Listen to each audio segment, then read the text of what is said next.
Fatherhood has taught me more about being a person and about love than I ever imagined possible. As a dad, I always thought my role would be one way, me teaching them. What I continue to be amazed by is how much I've learned from them, from being their dad. Also, how we act day after day is vital.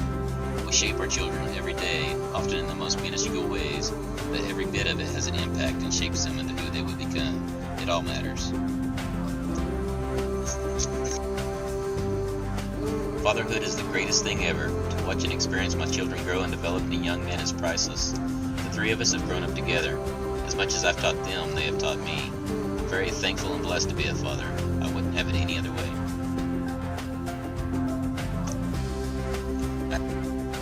I have learned, and now firmly believe from my years as a father of 7, that every child deserves and needs someone to love them unconditionally, to delight in them, to encourage them, to laugh and cry with them, to tickle them and be tickled, to stick up for them, to fight for them when needed, to accept them for who they are, where they are at, to help move them forward from that place, to seek to understand them. As parents, we must be willing to fight through our own baggage in order to do all of these things. When we adopt, only 100% commitment will do, and when we waver, recommit. You cannot simply stick your toe in the water and try it and see if it works out. It won't. You must be all in. I've never been in the military, but I can't imagine it making you a man any quicker than fatherhood does. Seeing your child for the first time, crying and helpless, wrapped in a blanket, needing you to survive, things change instantly.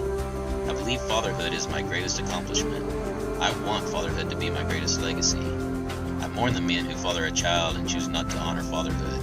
I praise the men who father a child and do their best to raise a family, and I admire the men who take on fatherhood via marriage or adoption and make it their own. It ain't for everybody, this fatherhood thing. I'm glad it found me. When I was younger, I thought the world was mine. I was the center of the universe. I traveled and spent money like it was free. The good Lord saw fit to bless me with 2 beautiful children, a boy and a girl.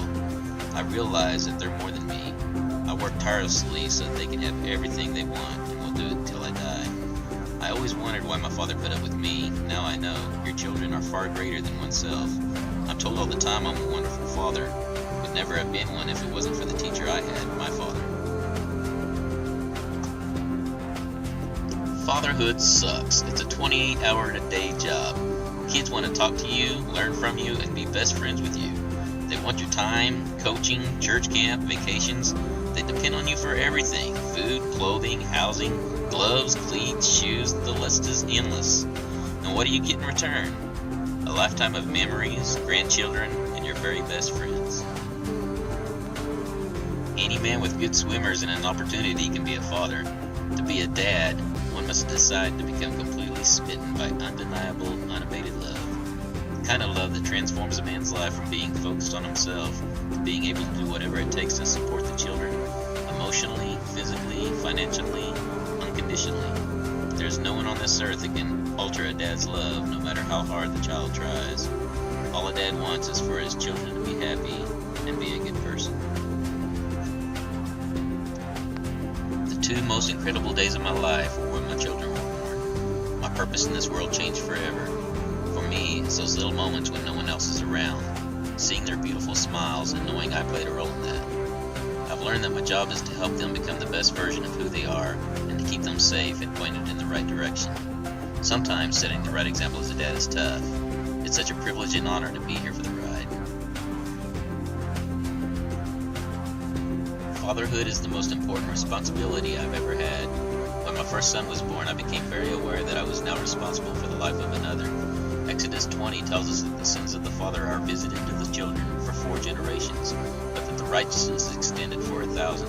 I did not want my son or sons to inherit my weaknesses, so I worked hard on myself to be the best version of me possible. I did not always succeed, but I am extremely proud of my sons and their love for God, their family, and each other.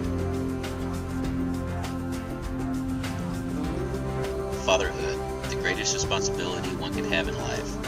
Fatherhood is like living in a glass house with your children, constantly watching to make sure your actions live up to your words. Fatherhood has been a moral compass for me. As a father, I'm certainly not always perfect, but looking into the eyes of my children makes me want to be the best father I can be. Your children's eyes don't lie. Your actions as a father don't lie. It's been a joy to watch them grow, and as they get older, We all keep each other accountable for what we have to say we want to be. I love being a dad. Fatherhood is a no-take-backs relationship. I'm 80 and I'm still a father to my children and a grandfather to my grandchildren. The first thing you have to know is commitment. First things first. You have responsibilities other than yourself. That's what you signed up for. Time for beers with the boys only when all your responsibilities are taken care of. So maybe when I'm 90, I'll get to do that again.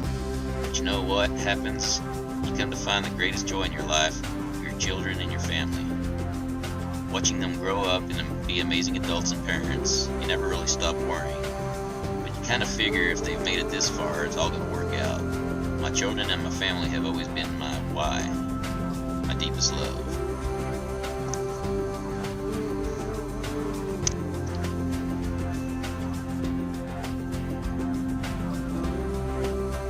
You said that like Elvis. Love. It's great.